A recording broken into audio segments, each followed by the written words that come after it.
کے نبی جناب محمد الرسول اللہ، پورا کرو، صلی اللہ علیہ وآلہ وسلم نے بیان فرمایا، کیا بیان فرمایا؟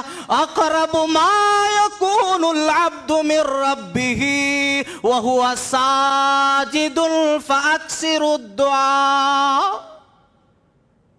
بندہ جب حالت نماز میں سجدے میں ہوتا ہے، اپنے پیشانی کو خم کر دیتا ہے، تو یہ بندے کی آخری حد ہے بندگی کی۔ پیارے نبی نے بیان فرمایا کہ جب بندہ دعائیں کرے، ایسے عالم میں اللہ سے مانگے، پروردگار عالم اس کی فریاد کو رائے گا نہیں کرے گا۔ اسی لیے پیارے نبی نے بیان فرمایا، اقرب ما یکون العبد من ربہ وہو ساجد فاکثر الدعاء۔ سجدے میں کثرت سے دعائیں کی جائے، اللہ سے مانگا جائے۔ اے مسلمانوں، اللہ والوں، اللہ کے پیغمبروں کی حالت زندگی پڑھ لو۔ پیغمبروں نے مصیبتوں میں پکار دیا، اللہ سے مانگا، رو رو کے مانگا، نمازوں کا واسطہ لیا، اپنے نیک اعمال کا واسطہ اللہ کے بندوں نے لیا۔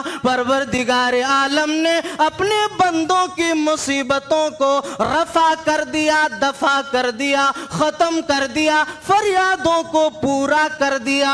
یہ وصول، یہ ضابطہ قرآن کریم کی آیت ہمیں بتلا رہی ہے۔